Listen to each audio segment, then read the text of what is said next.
Ladies and gentlemen, it's my pleasure to introduce Bob Bray, who is the R. Forrest Colwell Professor Emeritus of American Literature.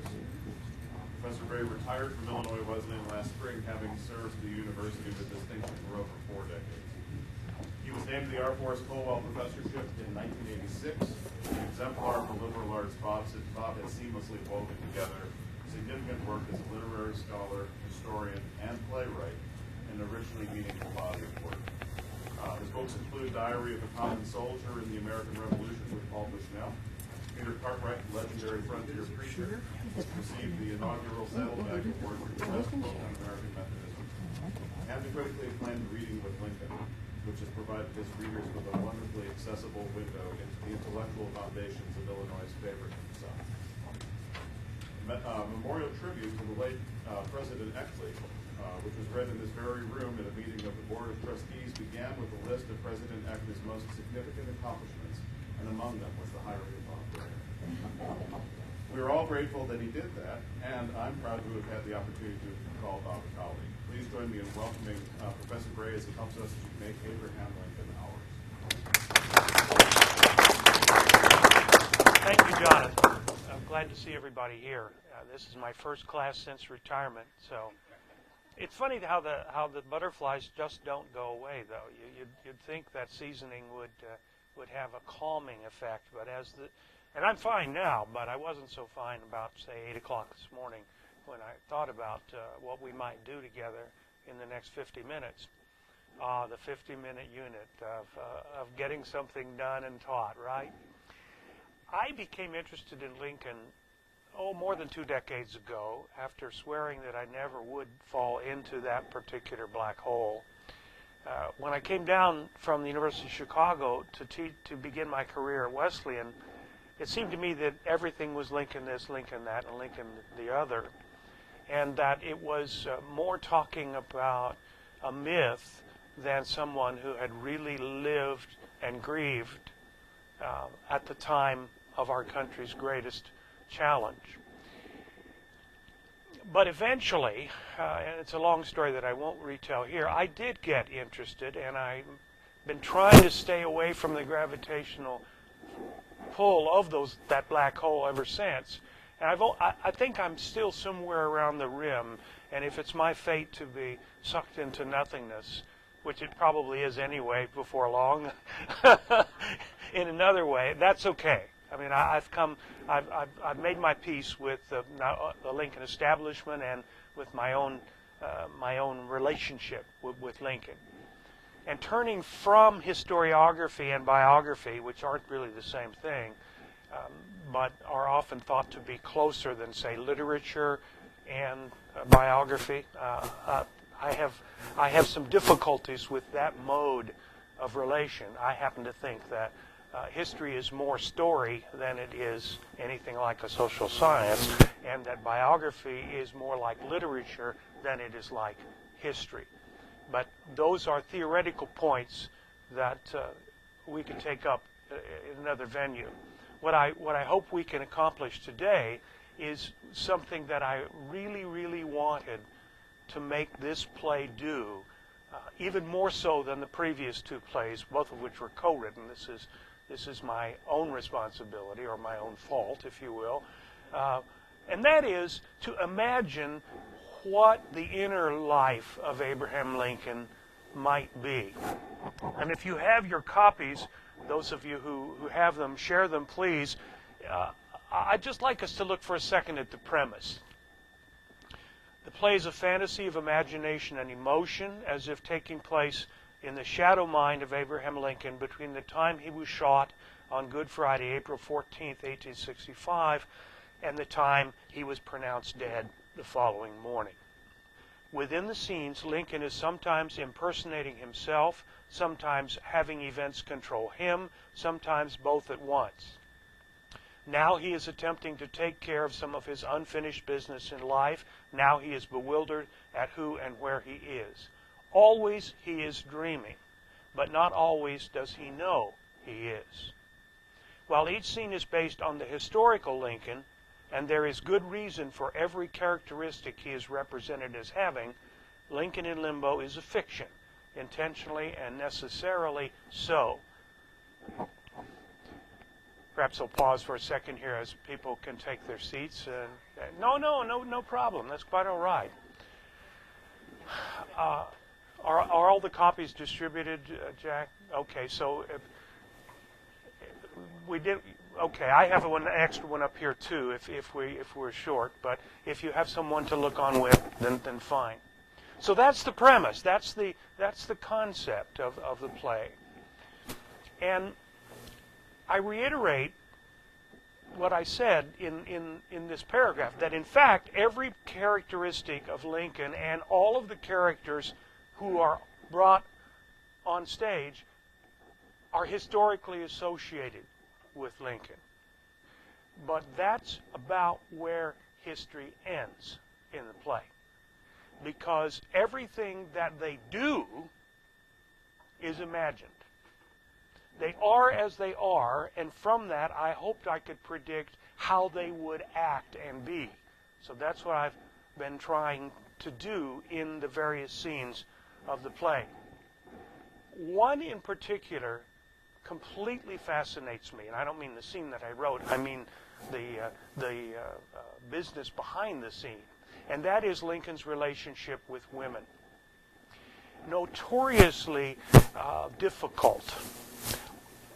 Not only his marriage, which of course has received the most treatment for its rockiness, for many things. I mean, and Mary Lincoln was a very difficult person, married to a very difficult person.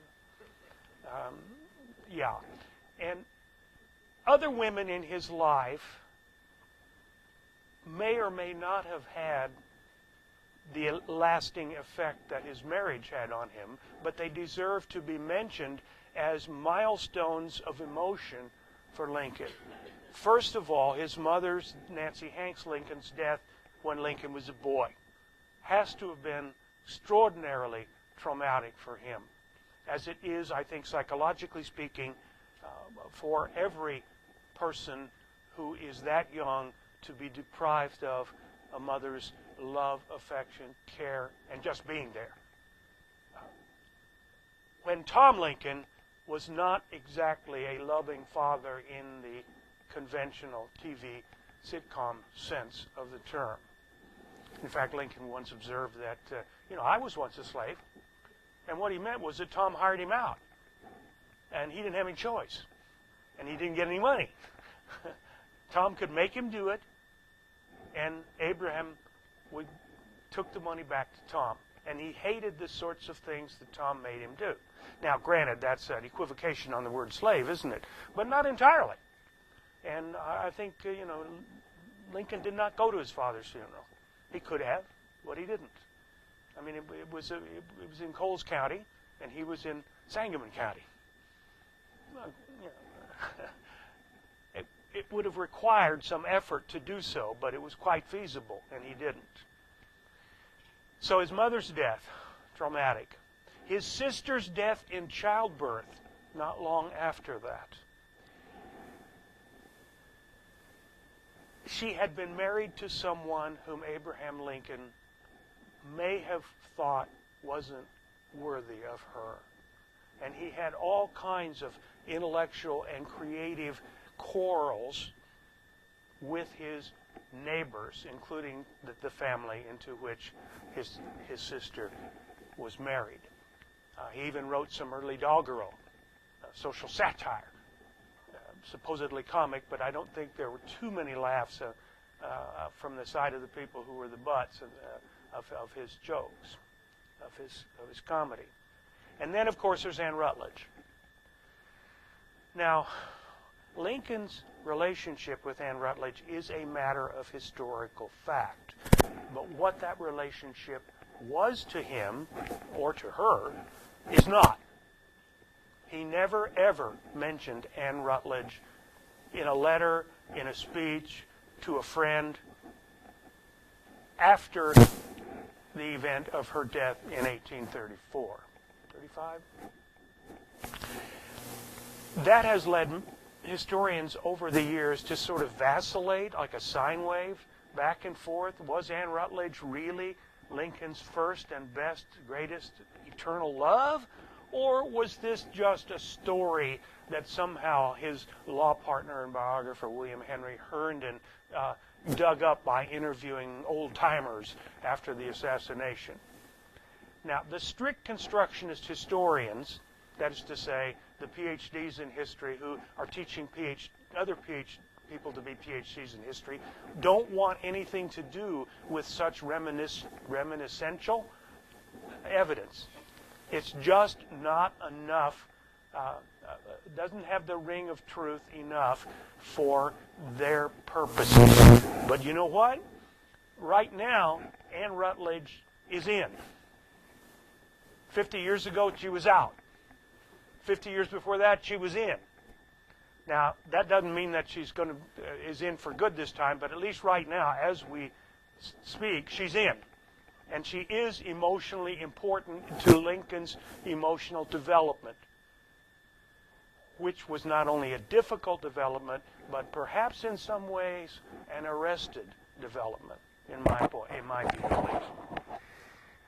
So I thought that a scene on Lincoln's relationship with women, if it could be done with some attention to history, might be the best way to give us a glimpse of how he was put together that way. Now, a few years back, a book came out by a man named Tripp, and that book attempted to make the case that Lincoln was gay. And it looked at a couple of episodes in which one might interpret the evidence as being affectionate between men, even possibly intimately affectionate. I don't think the case was made, and most of the other Lincoln folks that I've talked to agree. But what they did agree with Tripp about is that Lincoln's emotional expression of himself sexually was far more important to his character than history and even biography has hitherto recognized. Now, Herndon, you remember that in his last years, William Herndon was trying desperately to get his partner in writing, Jesse Wyke, to finish up the manuscript of the biography so it could be printed before Herndon died, which he did in the early 1890s. And so there were these letters back and forth, almost on the daily basis. Wyke was down at what's now DePaul, Indiana Asbury University, and Herndon was retired in Springfield. And one of the things that Herndon said in one of his intimate letters to Wyke, and I don't think Herndon expected this would get into the biography, and it didn't, and I'm quoting now, he couldn't keep his hands off women. Now, how does that resonate with you? That doesn't sound like the Lincoln of the textbooks, the portraits, and so forth. But what if it was true? What if, in fact, Abraham Lincoln, socially inept, gawky, gangly, couldn't dance worth a darn, and so on, what if he really, really, really needed the sexual or the erotic, a sexual or erotic relationship with women, both in general and in particular? I think that it can be tried on for size in a play in a way that it probably couldn't successfully be done in anything else but a novel. In other words, on the imaginative side of the literary historical divide. And I can't say divide without remembering that, the 100 years ago at this school, 110, 120, there wasn't a department of history and there wasn't a department of English. There was belles lettres. The divorce between history and literature had not yet taken place. So that to speak historically and to speak literarily was not necessarily to be speaking different languages, possibly different dialects, but not different languages. That's over now and has been over for quite a while. History at this school, as many of you know, is in the social sciences. It's not in the humanities. So I decided, having stumbled upon another woman in Lincoln's life, almost purely by accident, and studied her, and realized that it was a matter of historical record in Lincoln's own day-by-day. There's a thing called Lincoln Day by Day in Lincoln scholarship. Great reference work, and in the collected works as well. That a woman by the name of Cordelia Harvey visited Lincoln in September. I get the month wrong here. In summer of 1863. And had 5 private meetings with him in 4 days.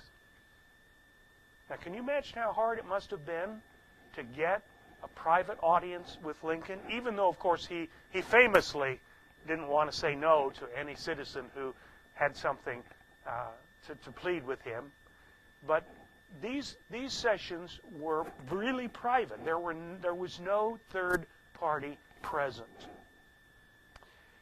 So I took a look at Cordelia Harvey's memoir of sort of her life, but there's an important part of it that is about this time in which she went to Washington to crave audience with the president on the issue of building more hospitals for northern wounded troops in the north, because they were just simply dying like flies in the south.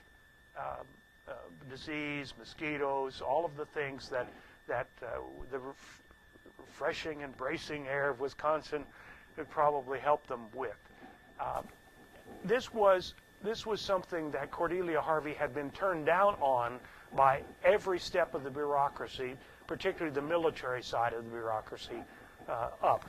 And so finally she said, screw this. I don't think that's quite what she said, but I'm going to Washington. I'm going to see this man. She's a very determined person. Very determined person. And she did, by golly. And after pretty much arguing with him in the first 2.5 meetings, well, you know what happened. He caved. Yeah, we can do this. You want the hospital named after your late husband, who had died actually on a trip down. He was the governor of Wisconsin, and he went down to help the boys after Shiloh. Shiloh being that first great battle of the Civil War in which Midwestern troops suffered a great deal. And the poor guy, had been trying to get on a boat at a wharf down there somewhere on the Tennessee River. I don't remember just where. And he misstepped, fell into the river and drowned. It almost seems, I didn't mean to almost guffaw there, but it's ridiculous to think about. But he did, and she decided to devote her lady governor's widowhood to the cause of nursing the federal wounded. Yeah. And that's how she ended up in the White House for those 5 meetings over 4 days. So what I've written here in scene 8, and that's the one I'd like us to go over together, is an imagined encounter that Lincoln has in his head, of course, in which Cordelia Harvey comes back to him. And here he's thought they were all done. Right? Didn't you get your hospital? That's the way I remember it. And then something happens chemically between them. So what I need is, I need a Cordelia and I need a Lincoln. Oh, no, I can only take one now. I know a lot of you want to do this. And it could be 2 men or it could be 2 women. A 1 and 1. It's scene 8 and it starts on page 31. It's called Beautiful Dreamer.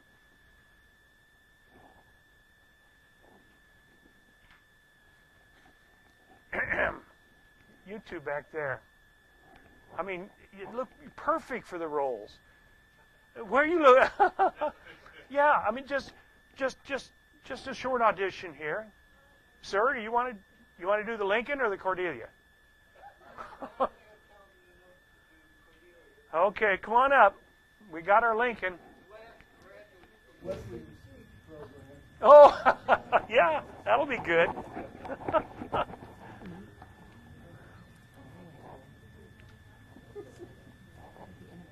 I know there's a Cordelia out there somewhere. Come on. Ma'am? Please? Good. So you sit on the table right there, sir. This is Patrick, class of 74, right? And I don't have my name. I'm Pat Jordan, 59. Okay. And if you would, can you sit on the chair? Will that hold you, you think? I kind of want you to sit on the, no, I want you to sit on the writing part, if it feels strong enough to you. Because that way the audience sees you better. Okay. Now there will be we will need to have some movement here.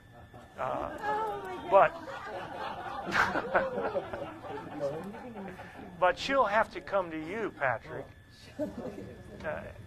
And I think you may want, you probably will want to take your glasses off too at a certain point.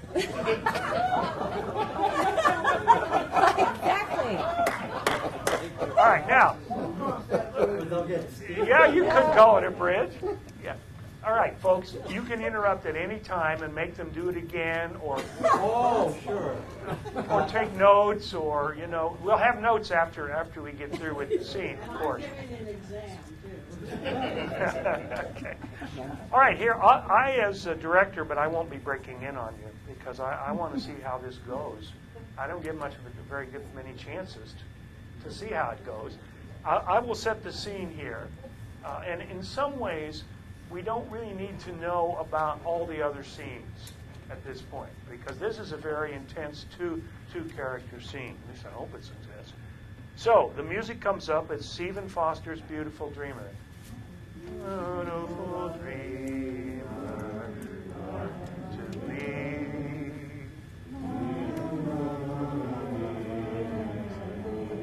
Good. That's the lights come up now, right? And we see that that old Abe here is asleep, as of course he's got a lot on his mind, including something in his mind, right? Yeah. So he's asleep, and the interesting thing is he's going to be the beautiful dreamer. Rather than the gender, we'll have a gender switch from Stephen Foster here. Okay, and. His head back, mouth open, an occasional stertorous breath snore escaping it quite audibly. We'll try that just to see how that.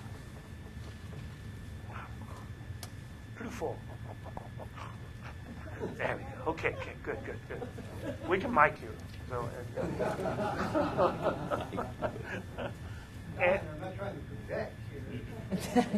So now, all of a sudden, as if in a dream, which it is, Cordelia comes toward Lincoln and kind of startles him awake. And Lincoln says,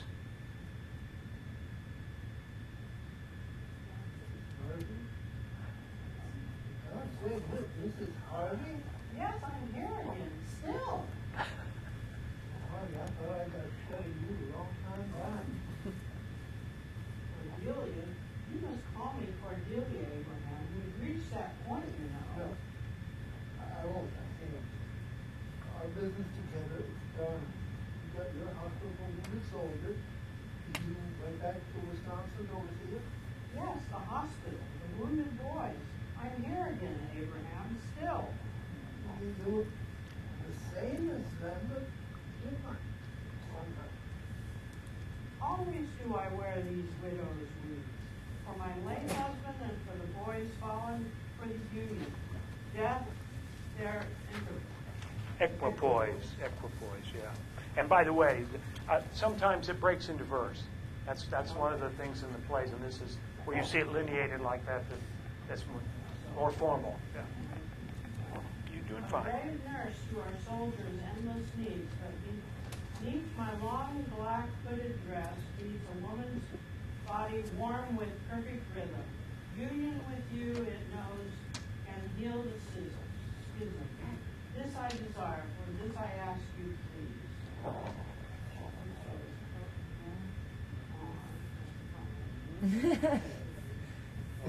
Lincoln says, Yes, I really like those first meeting. Feel it more than see it. If you're talking to wounded boys dying and the man and their sudden heat illness, you're all worked up. Maybe just so simply what I live in every day to not feel at all. The anguish of war, pain, death, and daily horror. Now you're bringing it all back in double force. My God, when I said to you then in anguish, and I mean it still today, I shall never be glad again. I came away from our interviews feeling you never would either. And no gladness have you had ever since. But it is finally time you should, Abraham, and you shall, from my body into yours, in this our infinite moment. Infinitesimal moment. All there is.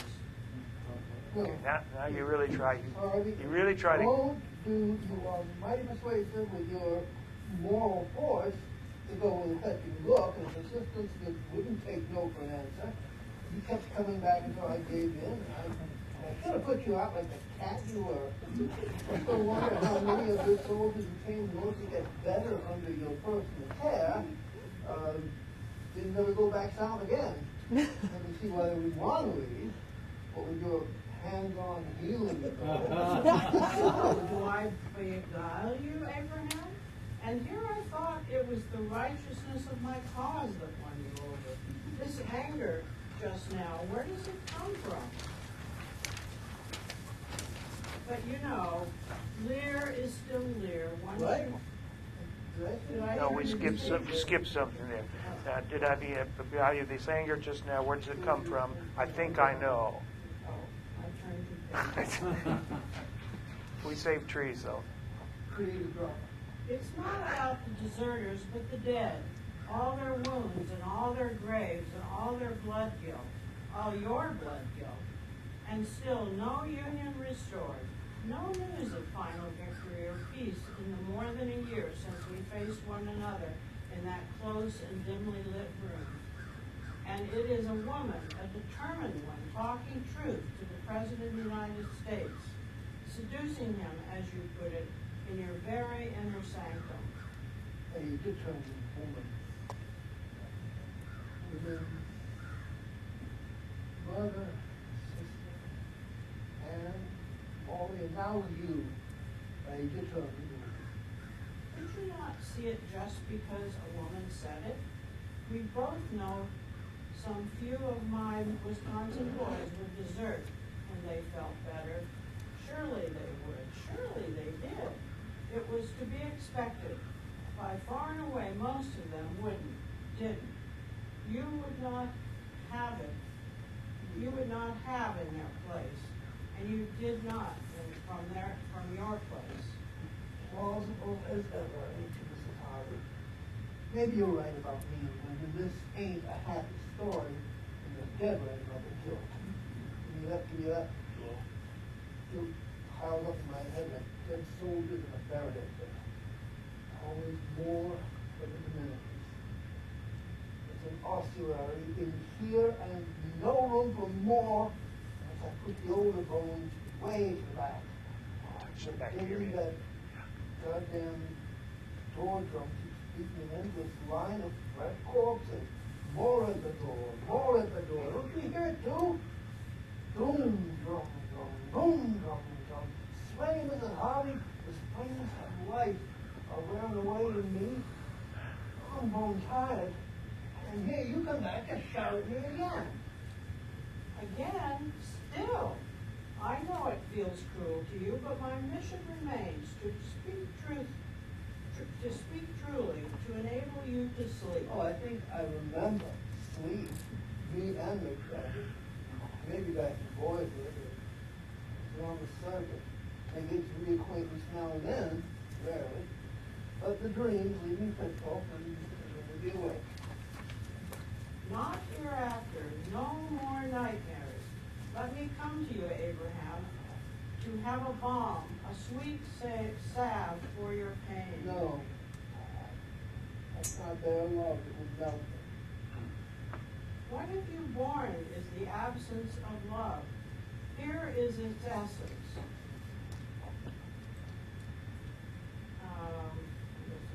Yeah, it's hard to multitask, isn't it? Cordelia? Yeah, I said it, my dear Cordelia, the daughter I never had, the one I disowned because she was ever right. Spoke the truth. Are you glad? I am glad. Abraham, in this our union, I'm your mother and daughter and sister and lover. Well, that old path must be public. Or in certain private precincts around here, either. But you've made me see what you mean, just between us, of course. Anyway, for a minute, you must have thought your old Lear almost handsome, and you constrained your skirts to better behold me. Oh, right bucked up. That was the point, sir. Fierce love before a fateful sleep. But you know, Lear is still Lear once you leave the stage, dispossessed, wild, and alone on the heath of the storm. Even Lear shall sleep. Almost time. Actually, you guys, you traded lines there. Okay. Okay. So go, try it again.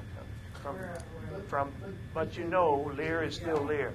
Yeah. Lincoln says. You actually read that even though it says, But you know, Lear is still Lear once you leave the stage. It's just wild and alone on the heath of the storm. but even Lear shall sleep. It's almost time. Cordelia, Cordelia, stay a little. My father, I cannot. Well, come no more. Never, never, never, never. But after all, Abraham, my old Lear, perhaps I was but your fool in this good short time of union. No more, but not a whit less. Though your countenance after my kiss was indeed witless. I laugh for Time you to put there. the cat out, isn't it? Though now you'd like to keep her in. We'll kiss no more, my darling, a rare love moment now gone past, nor dance again the lively coupling that saved the union at last. Cordelia, your business doesn't very well. That's a song too. But as you sing it in so well, I'm not just older. One more time. This Cordelia must die too, must die. To you, remember her in your will, and now you shall sleep and dream the beautiful dream you, most of all, have earned. Now you can go back to sleep, Lincoln. Almost handsome, what was he thinking? Yet fair enough within to make a saint and make me love without a taint of sin. Almost. Goodbye, dear Mr. Lincoln. Beautiful dreamer, hearken to me. Ra la la la la la la la. Thank you. Appreciate your will, Lincoln. All right, notes. You know what notes are. That's where you hope that it's going to be good, and you do. Good. What do you think of this scene and our interpreters here? Yeah. Good.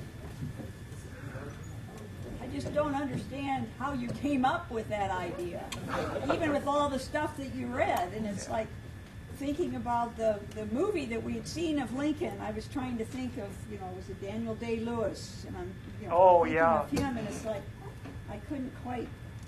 That's a real shift.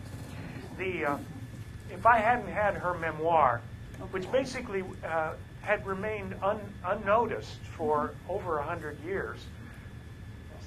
Yeah, I mean, it's funny the way things can happen that way, especially in Lincoln studies, where you got to believe that there's nothing that hasn't been uncovered, even when it is moving under a stone kind of thing to be uncovered. But her memoir opened that up to me so much, and I had done pretty well by the African American woman character in the play, who actually goes by several different names, and she has a tremendous amount of magic power in her, which would perhaps be better thought of as charisma than actual anything like Vodun or anything like that. But I really didn't have anything to suggest the level of mature passion that Lincoln might have felt from after his young adulthood, from after his 20s. And that's why I was so pleased to be able to use the memoir of Cordelia Harvey. And in fact, the quotation marks in there are actual words from the memoir. Yeah. Would this have been after their son had died? Yes. Yeah, will. You know, I got the impression from reading the narrative, the more recent one, that she so withdrew into herself after that, you know, maybe a relationship between the two of them was very difficult. I'm sure it was. If he loved women, you know, then he would seek out other women maybe that he could talk to. With the passion sublimated, since it couldn't be expressed sexually.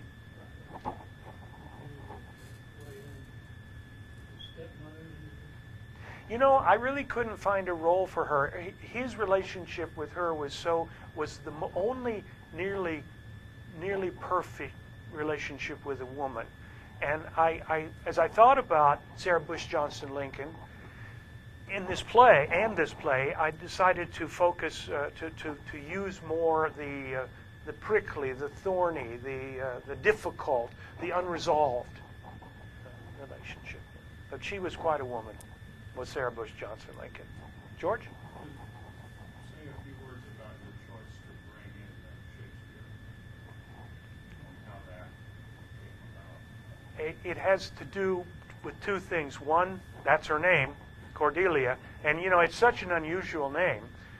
I couldn't help but think of Lear and the daughter who is treated so shabbily, but who is the one that really loves Lear, and then Lincoln's own love of certain Shakespearean plays, not all of them by any means, but the big tragedies definitely.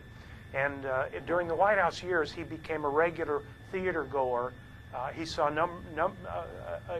Edwin Booth and of course, even John Wilkes in Shakespeare at Washington theaters. And his favorite Shakespearean tragedy was Macbeth, but he liked Lear. And I think as Lincoln had this sense that he was very, very old. And he had that sense almost since he quit being young. You know,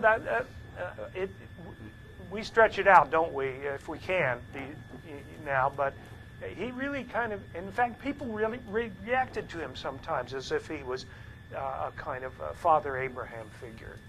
And there's a funny thing about that. Yeah, so that's why I decided to bring in even the direct quotation with the reiterations of never.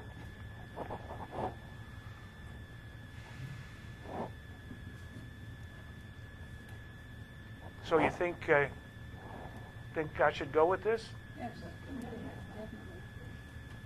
Well, some of us think we should go with it. And Jonathan and I have had several conversations. We really would, ideally, we would love to put it on at the time of the 150th anniversary of the assassination and the surrender next April. But it's not clear that we can get together a fully staged production by that time. The School of Theater Arts is full. Their calendar is very full. we haven't really had any really serious interest on the part of the local theater groups, but it is also true that the heads of the local theater groups, with one exception, have not read the script. So we're at this point, we know we want to do it, and we want to do it in April, but we don't have any formal arrangements with anybody. And if we do find some arrangements, it'll probably be a staged reading. That is to say, blocked with minimal light and sound, of course, but on book instead of off book. I hope we can do it, and I'd really appreciate any responses that you might have via email or otherwise if you get a chance to read the rest of the play, because it is no script. The script is not the play, especially after a director gets hold of it. Jag, time? Getting up there? Just 10. Yeah. You get 10. Yeah. Well, you should give me extra time because I let you off the hook. And Yeah, you didn't make me go up there, did you? yeah. Oh, there was another question, Mark? I'm I sorry. have a question. Bob, when did you write this? Sorry, I don't have a copy in front of me. Oh, it doesn't say anyway. No, that's okay. I got the idea about 2 years ago, and it came pretty fast. And then ever since then, I've added a scene, I've dropped a scene. The Cordelia scene is the last scene that I wrote to be added to the play. And I've shuffled them around like a deck of cards, which one works best, and so on. But at some point, I decided I'm not going to do any more revisions until I get a commitment for it to be produced. And then I'll be very happy to listen to any director's advice or take his orders or her orders. But there's no point in my fiddling with it anymore. It's got what I wanted the play to say, and now it's up to the bigger world to see if it has a future. Yeah, Jonathan. One thing I'd like to say, when Bob hasn't been in the room, I've heard really positive feedback from a couple of fairly high-profile directors who have read the play. The logistics of companies. But, Yeah. I wondered if you might just say a couple words about your experience with the Iowa writers. Yeah, that's true. I hadn't thought about that, Jonathan. In the summer of 2013, after the play was substantially written, I went over to the University of Iowa's Summer Writing Festival, which has as its faculty some of the people from the Writers' Workshop and some people from other colleges who teach creative writing. I was fortunate enough to be admitted to the drama seminar. And it was a small enough group of people that the instructor, Kate Aspengren, wonderful person, great playwright, was able to get friends of hers, equity actors, to read the play aloud to the seminar. So I know what it sounds like. It wasn't anywhere near what we had today, of course.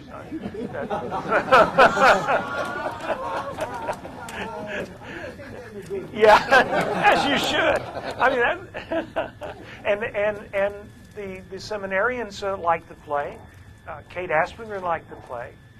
And so I came away very refreshed, and I had a chat with Jonathan soon after I got back. And it was at that point that he was gracious enough to have read the play, and we decided it might have the stuff.